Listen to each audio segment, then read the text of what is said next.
Thank you, Russ, and good evening.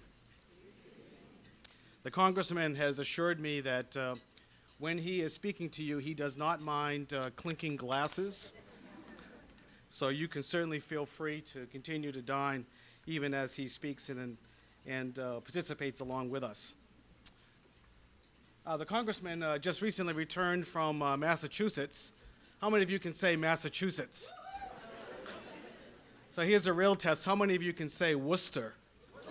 Oh, that's very good. So I know he's going to feel very much at home now because there aren't a whole lot of folks that get Worcester on the very first crack, and you've done very well. It is my privilege to introduce this evening's speaker, Congressman Jim McGovern, who represents Massachusetts' 2nd Congressional District. You know, Jim's political activism traces back to 1972 when he campaigned for then presidential candidate George McGovern. But I think it was in 1990. You can applaud to that, absolutely. But I think it was in 1990 when he led a House task force investigating the 1989 murder of 6 Jesuit priests and 2 women in El Salvador by the Salvadoran army that we get our first good glimpse of this congressman's moral fiber. He advocated cutting off U.S. funding for the U.S. Army School of the Americas, where several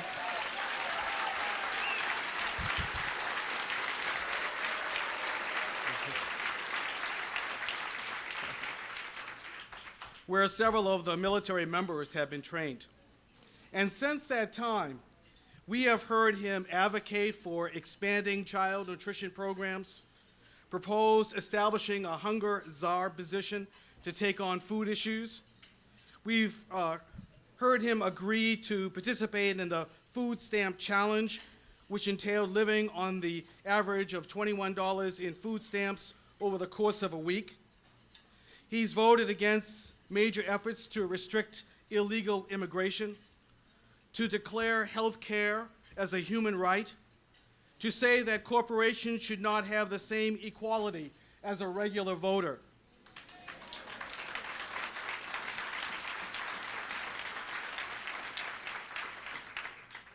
He has let his voice be heard on a myriad of issues, from stem cell research to abortion to the wars in Iraq and Afghanistan to Planned Colombia and Darfur.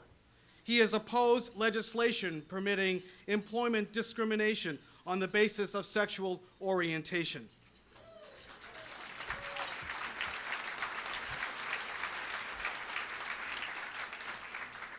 So it is little wonder that the Washington Office on Latin America in 2007 conferred on him their Human Rights Award. He is a leading advocate for ending hunger and poverty, serves as co-chair of the House Hunger Caucus and co-chair of the Congressional Hunger Center.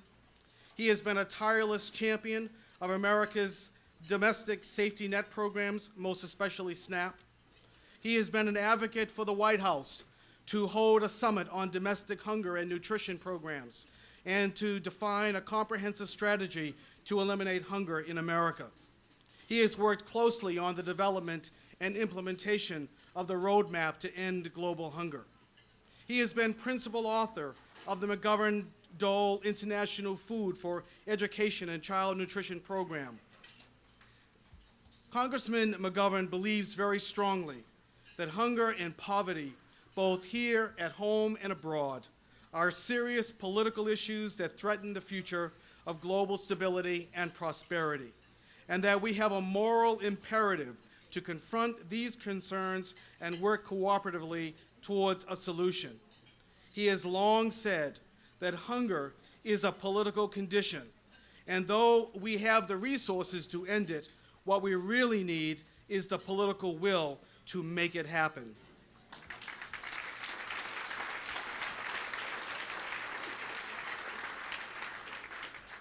Jim is married to Lisa Murray McGovern.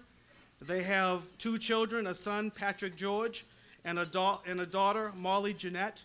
And they are a wonderful family that represents the very best of the political spirit and of our deep resolve to make sure that indeed there is enough for all in the world in which we live. Please join me in receiving the Honorable Jim McGovern.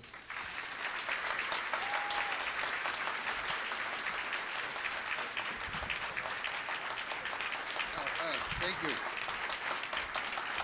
Thank you very much. Thank you. First of all, let me thank Reverend McCullough for the wonderful introduction. I can hardly wait to hear what I'm going to say. But I appreciate his leadership at Church World Service, and I appreciate the leadership of all the leaders here in the faith-based communities all across this country. And thank you for coming to Washington. I mean, this is important that you're here. You know, Reverend McCullough mentioned that that in 1972 I campaigned for George McGovern. I was in 7th grade at the time. But he did carry Massachusetts. So, but that led to my interest in government. And when I went to college at American University here in Washington, I got a job in George McGovern's office.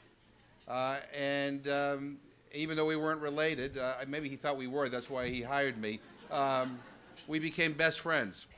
And he asked me when he was ill to do one of the eulogies at his funeral, which I had the honor to do when he passed away in October. And I miss him very much. But usually, you know, I go to these events and people say to me, oh, I've been a long-time supporter of your dad's.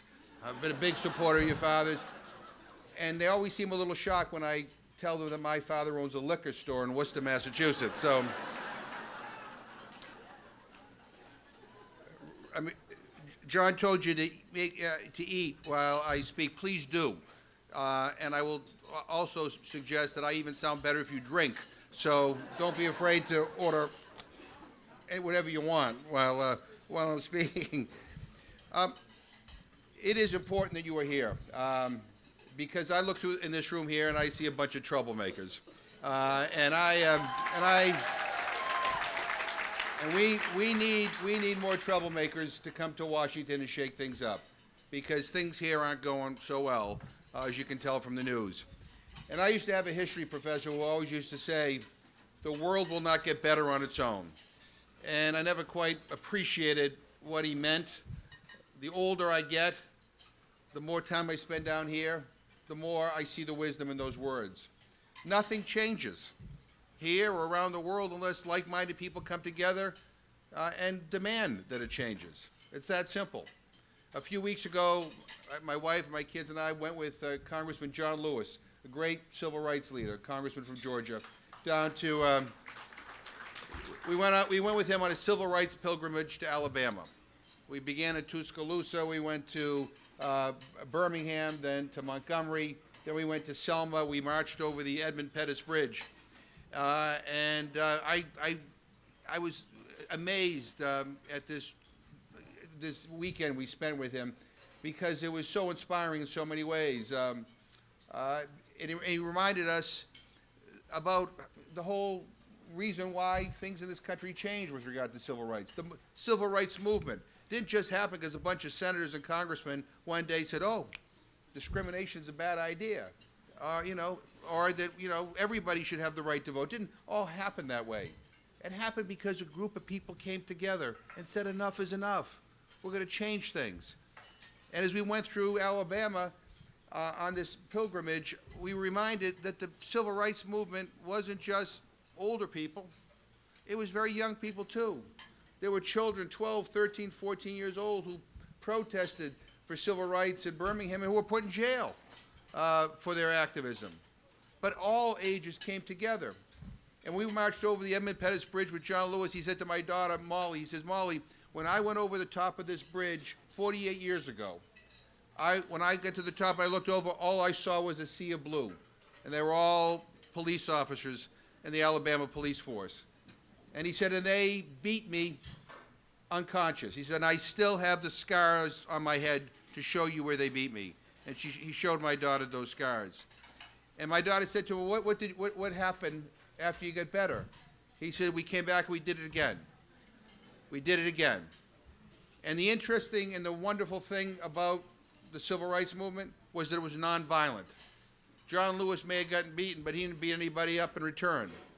And the power of a nonviolent movement that changed this country and changed the world is something that we ought to learn, we ought to appreciate more. We ought to teach our children more about it. We ought to teach members of Congress about it. We ought to teach other world leaders about it. And of course, we go back to other nonviolent movements. Gandhi led his movement. So, but anyway, I came back from that trip really inspired, just really feeling, you know what, not that I haven't been giving it my best, but you know what, I'm going to work even harder. I'm going to give it if there's such a thing as even giving more of my best, I'm going to do that. Because you know what? We can't change this world. We can't change this country. We can't change this world.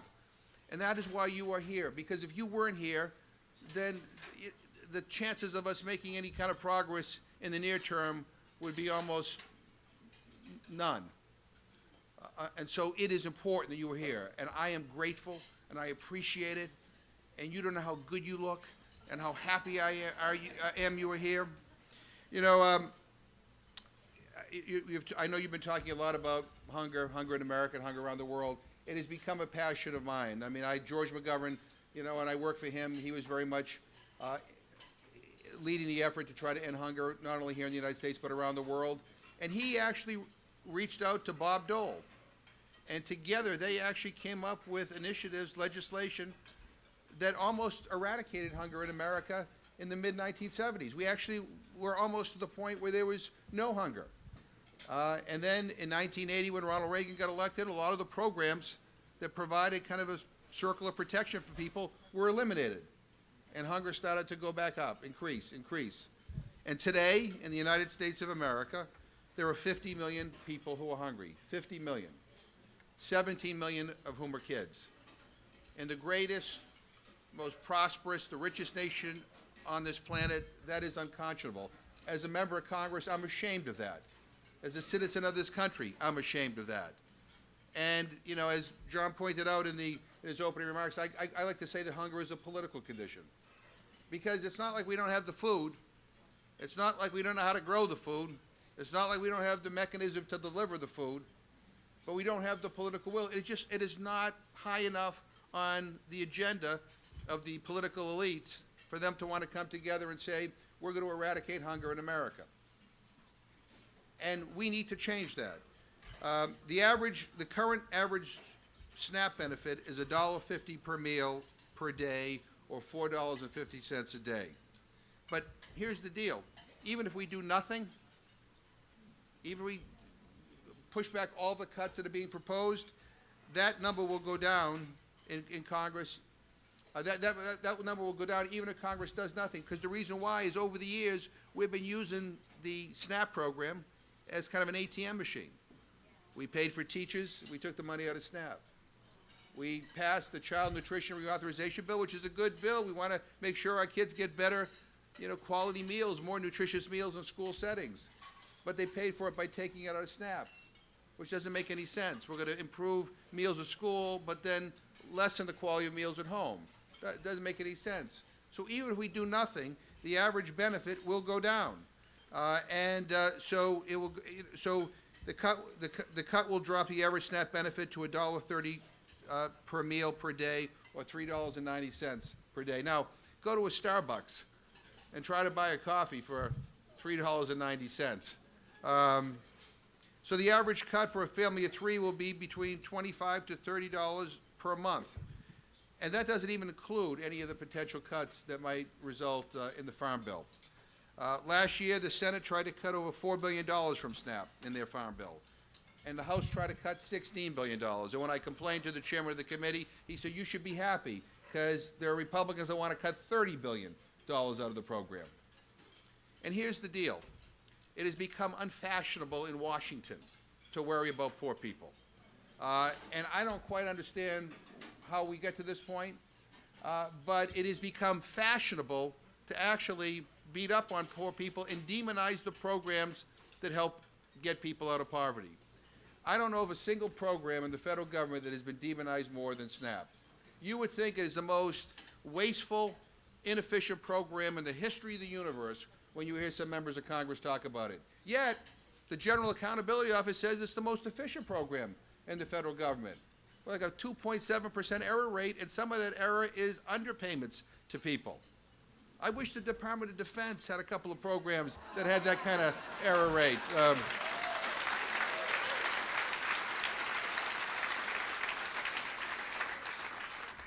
And you would think, when you listen to some of the debate in Washington, that everybody's dream is to be poor enough to be on SNAP. I mean, you know, we have a senator that introduced a bill saying that, you know, people who hit the lottery and win $1 million, you know, are disqualified from SNAP, because apparently there was one instance where a guy hit the lottery who was poor, and his benefit continued for a couple of months. But let's think about it. If you're a millionaire, I mean, do you really want to go into a supermarket, you know, with your card and, you know, stand there at the checkout counter while everybody kind of looks at you and questions what you're buying and makes you feel awful? You know, I mean, it's ridiculous the way people are thinking in this town, and it's just not fair. And so I expect that you're going to see this year more attempts to go after SNAP and to gut the program. Paul Ryan has his budget out. It goes after the program. It guts the program. You're going to have, if we have a farm bill this year, you can bet your life they will do a repeat of what they did last year, which is find all the savings that they need to find by taking it out of SNAP. You know, and that's why I introduced HRES 90, which is a resolution disapproving of any cuts to SNAP. I know you guys all know about it. You know, when you go to your members tomorrow and you talk to them, put in a plug for HRES 90, because the more people that get on that resolution to say that we are against any further cuts to SNAP, the more difficult it is for them to proceed with a amendment to gut the program. I believe that we can end hunger now in this country, and I've begun a campaign to do so.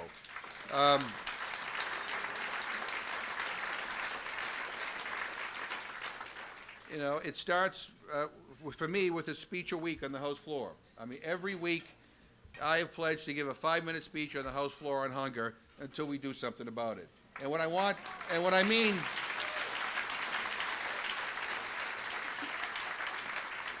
And what I would like is the White House to do a White House conference on food and nutrition, because this is the one thing that I have come to appreciate for all my years here in Washington, is that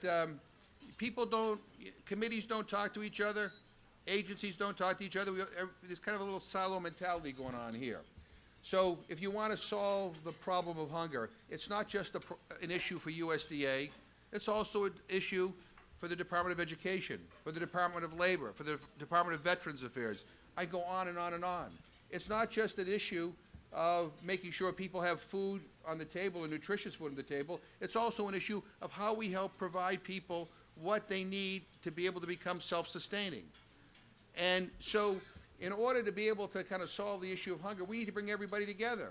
All the government players, federal, state, and local players together. We need to bring together the philanthropic community. We need to bring together the faith-based communities, which have been doing so much to try to help fill in the gap where government has kind of cut.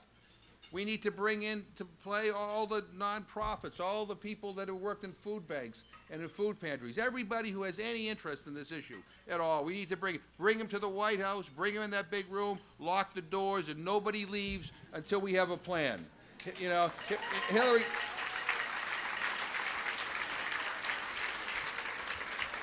Hillary Clinton likes to say it takes a village. She's right, but it also takes a plan. It also takes a plan. If you don't have a plan, you don't know where you're going. And there is no plan in this country, in our government, to end hunger. There is none. If you ask the President of the United States, what is our plan to end hunger, I mean, I'm sure he'd come up with a kind of creative answer about, well, we want to make sure that we have enough for food stamps and this and that, but there's no plan. There is no plan. And we need to develop a plan. And here's the deal. When people say to me, oh, you're just a bleeding heart, we can't afford to spend any more money, these are tough economic times, I come back with them with this response. We can't afford not to, and here's why. Because hunger in America costs us dearly. Children who go to school hungry do not learn. We pay the price for that. Go to any emergency room in this country, And you talk to some of the doctors of who they're treating when they come to the emergency rooms. You have children whose immune systems are so compromised because they haven't been eating that they get a common cold and they're in the hospital for 3, 4, 5 nights. That costs people money. That costs a lot of money. You senior citizens who take their prescriptions on an empty stomach when it says take your pills with a meal because it is bad for you if you take it on an empty stomach, but you get seniors who can't afford their medication and can't afford their food. It costs a great deal of money. So if people aren't moved by the moral obligation of caring about your neighbor and making sure that we feed the hungry in this country, if all they care about is the bottom line, they ought to be with us on this, because we're going to save this country a boatload of money if we solve the problem of hunger.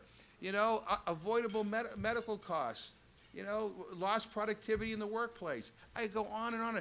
Pregnant women who don't get the nutrition that they need tend to give birth to unhealthy babies. It's a lifetime of costs and care. So this is, from every which way you look at it, this is the right thing to do. You know, and we ought to be able to have the, I hate to say courage, because it really doesn't, it shouldn't take any courage. This is just being a good person to want to end this problem. So, you know, we're also waging a social media campaign, you know, along with a lot of national anti-hunger groups. I'm tweeting about hunger using the hashtag #EndHungerNow, and I hope that you'll tweet about hunger, and when you do, that you'll include the hashtag #EndHungerNow. And you can always find me on Twitter, Representative McGovern. I wanted to make sure I put that plug in there so that. But let me also say this about, you know, we can solve the issue of hunger at home. We can also solve the issue of hunger overseas. I think a lot of you in this room here, like me, have traveled to different parts of this globe, and not always to the nicest spots. Sometimes we've all been to some of the poorer sections of this planet, and there's nothing, no words can describe to you what it's like to see a child or hold a baby who is hungry. It breaks your heart. It breaks your heart, and it just another issue where it doesn't have to be.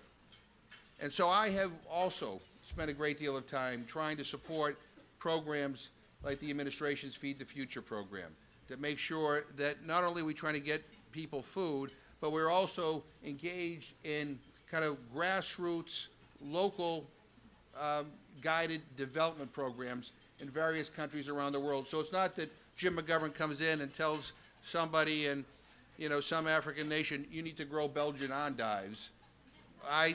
What it is we go and we say, what is it that we can help you with? What is it that you want to grow? What is it that you think you can grow that can actually, there's a market for, where it can be sustainable? How do we help you do what you believe you should do locally? And that is the,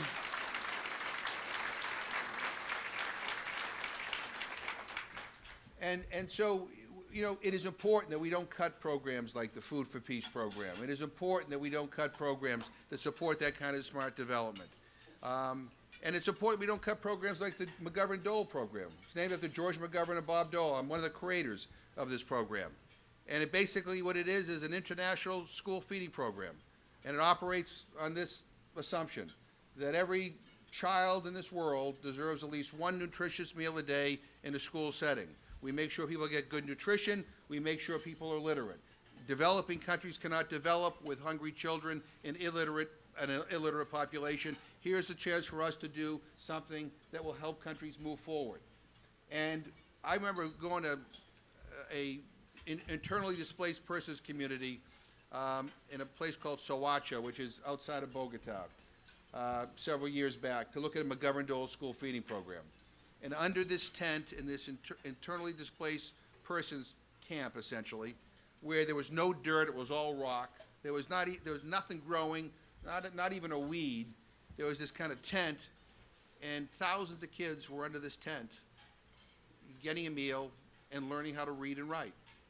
And this young mother came up to me and the U.S. ambassador to Colombia and said, I want you to tell the people of the United States that I'm grateful for this and how thankful I am. And she's because in this village, this internally displaced persons community where we live, every day one of the armed actors comes through here. And they come up to me, the mother of an 11-year-old boy, and they ask me, give me your son. Give me your son. Let him join us in one of our armed groups. And what we will do is we will give him something you cannot give him. We will feed him every day. And she says, I have come so close to giving up my son. I've come so close. But because of you, I don't have to do that. So here's the added... So here's the added kind of talking point when you talk to some of these members of Congress and their staff. You know, doing the right thing in terms of ending global hunger, it's also in our national security interest. That woman who I met in Colombia, you know, I'll tell you, she'll never forget us. She'll always be grateful for that program that helped feed her son and get her son an education. And here's kind of a radical idea. If somebody actually likes you, they won't hurt you.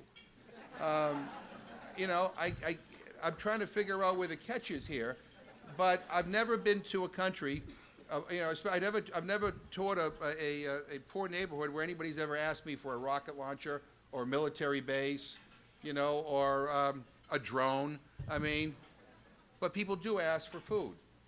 They do ask for help with medicine. They do ask for help with agriculture. And to the extent that we can help extend these ladders of opportunity to people, you know what? That's not only being a good human being and you know, and doing the right thing morally, it is also makes so much sense in terms of our national security. So, I mean, for all the right reasons, and you know, for every reason you can think of, we ought to be doing more in that area and less in some of these other areas. I have to tell you something. I'm a little bit wary, you know, and I love the president, and I voted for him, and believe me, from Massachusetts, thank God you didn't get Mitt Romney. But anyway,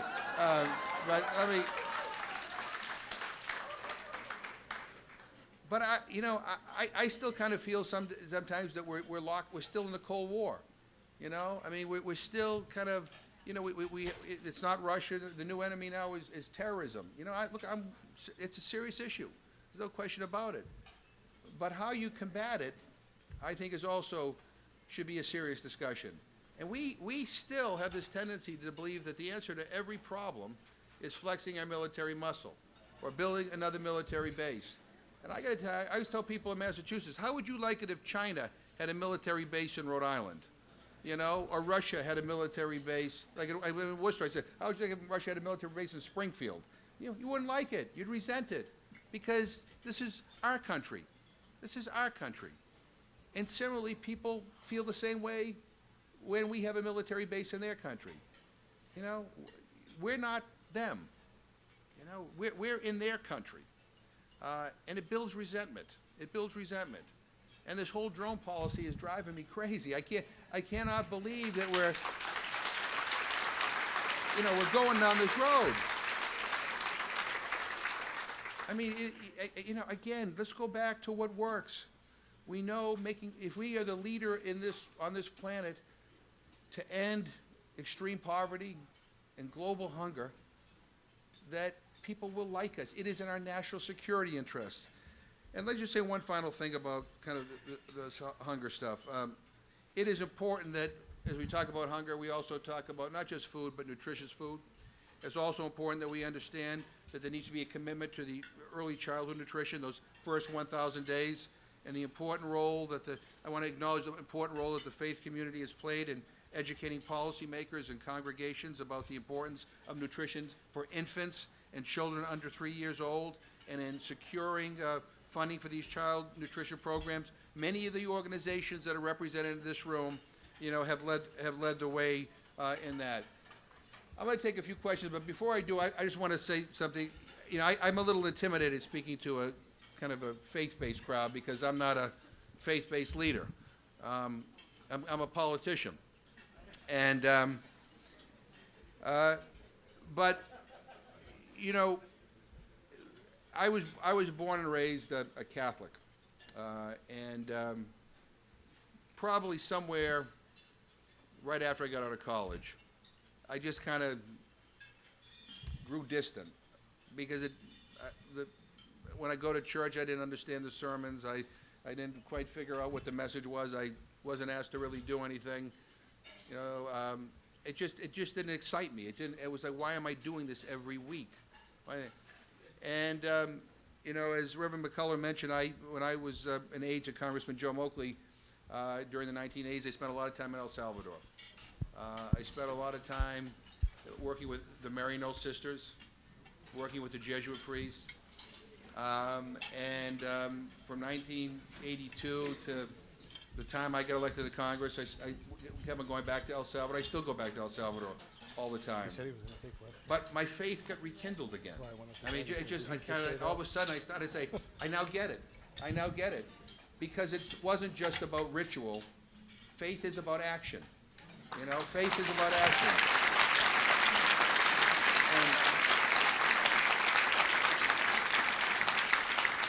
And what the Maryknoll sisters and the Jesuits in El Salvador taught me was that it's important to pray, but praying is not enough.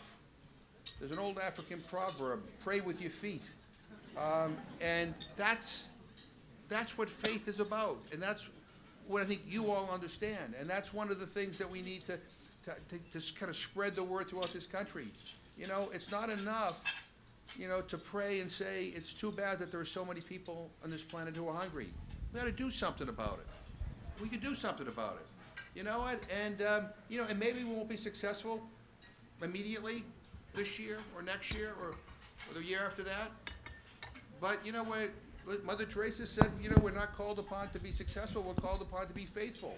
And sooner or later, we're going to win. Now, hopefully we're going to win sooner rather than later, because we're all going to move our feet pretty rapidly in these next few days here. But I just say that because I think this group here has so much power. You have so much power. You know, and you need to use it. And being here tells me that you are using it. And I'll just give you one last tip. If you meet your member of Congress, that's great. Really get to know who his or her aide is.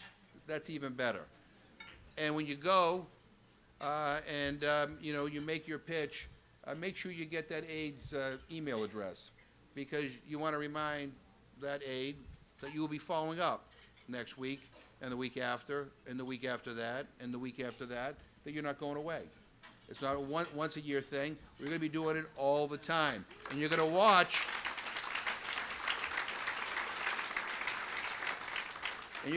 how they vote. And, you know, and you're all nice, great, moral, faith-based people, and you're all so nice, but you're not cheap dates. And they need to know that. And that you will use your voice to remind people back home how these members of Congress vote and what they do. Because this is not a game. This is not a game. You know, and in this country, there is tremendous suffering, and all around the world, there is tremendous suffering. That is not going to change unless the mentality and attitude in Washington changes. And I'm counting on you to help give that movement towards social justice, toward ending hunger, toward a more peaceful, more tolerant world, a big push. So thank you for having me. I appreciate it very much.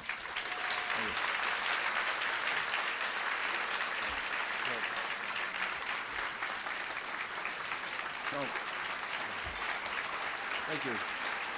No.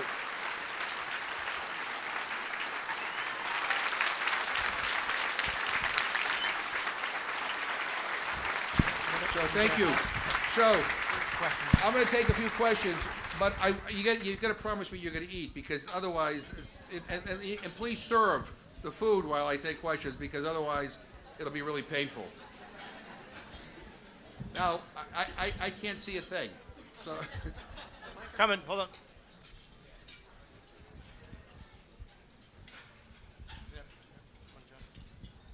Hi, I'm Joanne Dull. I'm from Chelmsford, Massachusetts. Oh, great. And I was just wondering when you will be back in Massachusetts, and So when we come to the State House, maybe have another greeting. Sure. No, I come back to Massachusetts almost every weekend. So I just arrived a little while ago. That's why I didn't shave and I don't have any a tie on. But you know, but I go up every weekend. And I don't know how many of you have seen this movie called The Place at the Table. Have you seen it? Good. Yeah. You know, I'm using that as an organizing tool in Massachusetts, going around to colleges and universities, getting people to kind of get involved. Because some people, I had a Chamber of Commerce at a meeting, a guy came up to me and said to me, you know, there's no such thing as hunger in America. What are you talking about? And you know, and I explained to him, you know, there's a difference between starvation and hunger. So, you know, I think he thought hunger was, you know, those pictures you see on TV of people in sub-Saharan Africa with swollen bellies and sunken eyes. That's hunger and starvation. But hunger in this country is very, very real, and that movie helps show people the face of hunger so that they, you know, and I've been at the screenings I've been at, including one with that a big corporate financial institution did a screening for. And when it was all over with, I had all these executives come up to me and say, geez, I didn't know. You know, well, now you know. What are you going to do about it? So. Hi, good evening, Representative McGovern. I want to first thank you for sharing your remarks. They're very passionate. I've tweeted you. You will see the tweets with your Twitter name. My name's Tamber Stevenson. I am a graduate of Tufts University and a nutritionist in Washington, D.C., working in our Roman Catholic Church of St. Teresa of Avila, doing Food for the Soul work as well. And I am thankful that you actually brought up the White House Conference on Food and Nutrition, because I'm just curious about what can we do to make that happen, because I know it's been more than 40 years since that time, and I'm not understanding why there is no movement around that. And I think the reason why there's not movement around, I'll be very blunt with everybody. I don't think it's high enough up on the political agenda of the White House yet. You know, they're in the White House. You know, they want to deal with immigration. They want to deal with the issue of guns. They want to deal with, you know, they have a few other issues. The issue of hunger, and really the issue of poverty, hasn't risen to where it needs to be. And that's one of the reasons why I'm on the floor every week, you know, doing my 5-minute speech, which always ends with the same thing. I call on the White House to put together a conference on food and nutrition so we can actually solve this problem. And so I would urge you to write the White House, write the President, write the Secretary of Agriculture, write the Chief of Staff of the White House, or any political person you know, anybody who's connected with the White House. You know, keep the pressure on them, as well as getting a member of Congress to weigh in as well.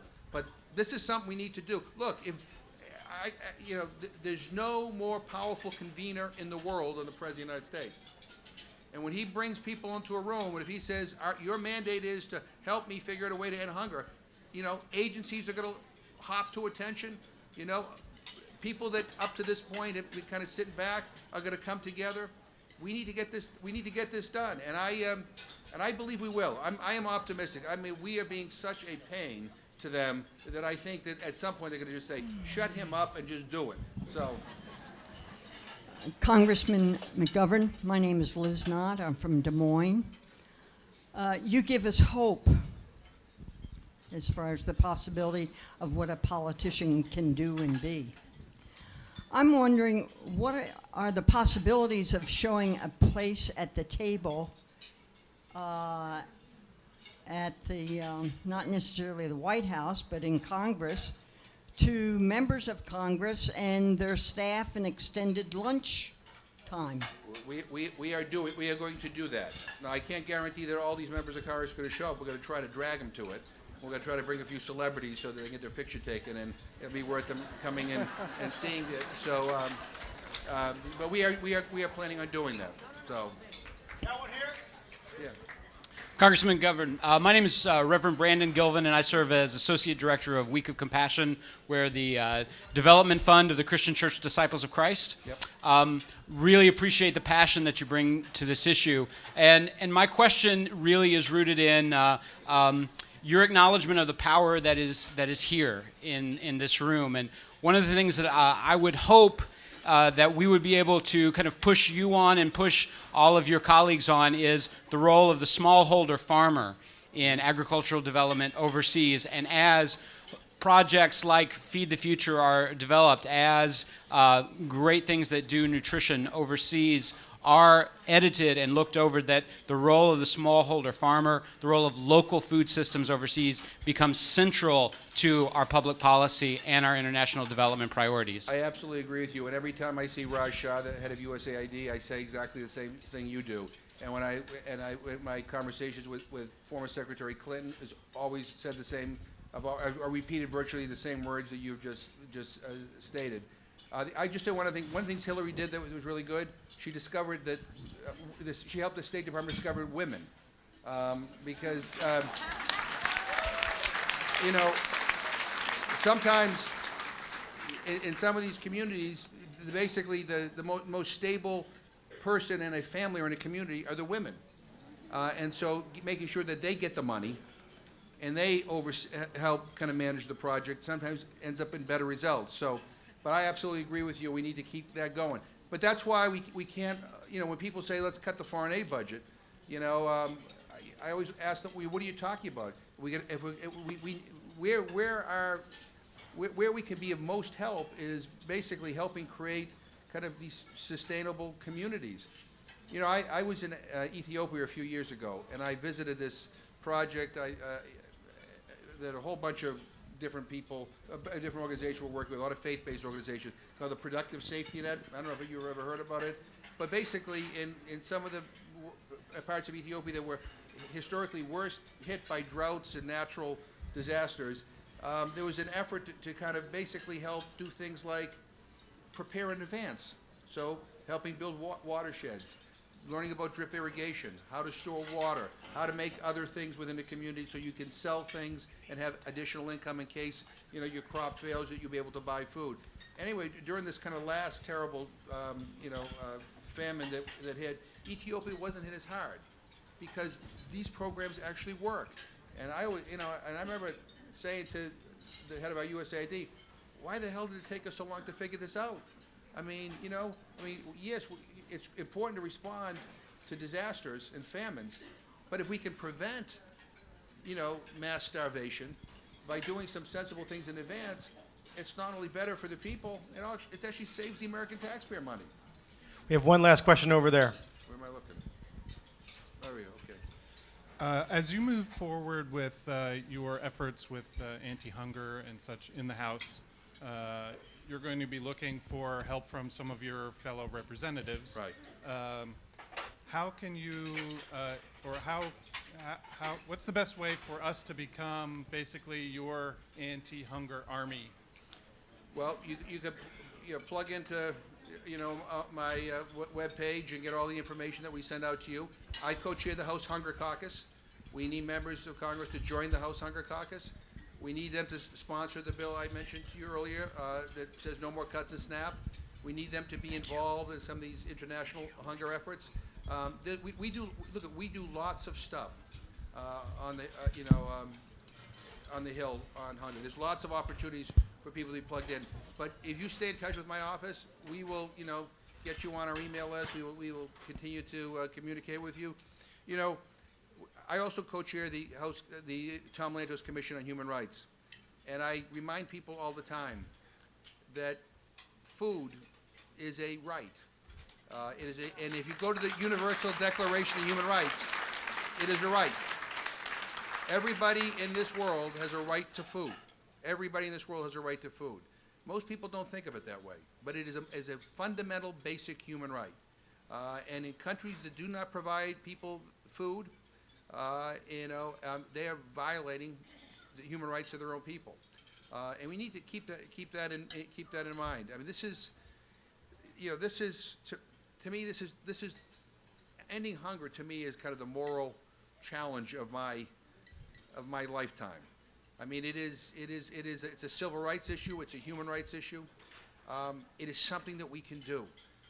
And imagine, if a few years from now, you're gathering here, not talking about how you end hunger, but how we take on another issue, because we've successfully ended hunger in this country, and we are ending hunger around the world.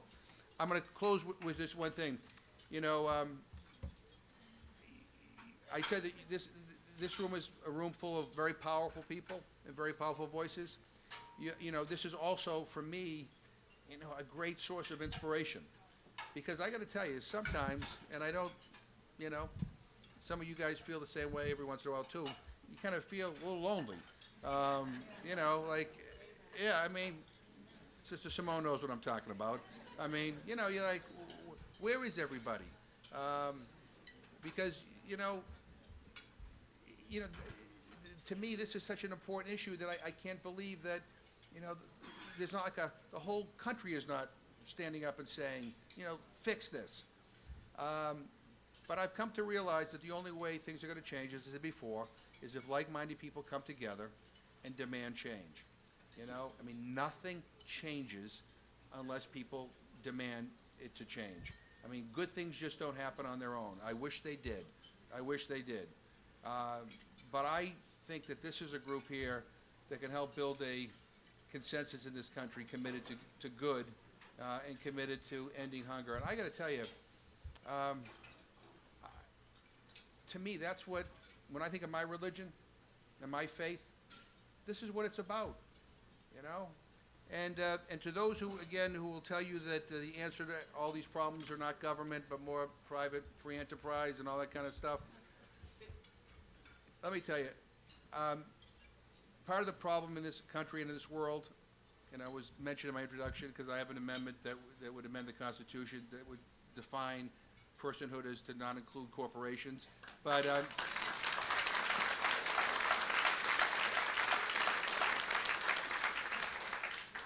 part of the reason why I think there is so much injustice in this country and around the world, I think has a lot to do with money. And you know, and look, in the short term, we're not going to be able to. We're not going to fix our campaign finance system, and we're not going to be able to reel in every big multinational corporation around the world that exploits people in other countries. But I think what you have here is, you know, is what they don't have. You have numbers. You have numbers, and I hope you appreciate it. I mean, and don't back down. I mean, keep on pushing. Keep on pushing, and I pledge to you that I will keep on pushing as long as I have a voice, as long as I can stand, and as long as my wife continues to let me to do this. I will keep on doing it, but I really appreciate the opportunity to be here today. I appreciate all the great work that you're doing here, and let's go out and change the world. Thank you.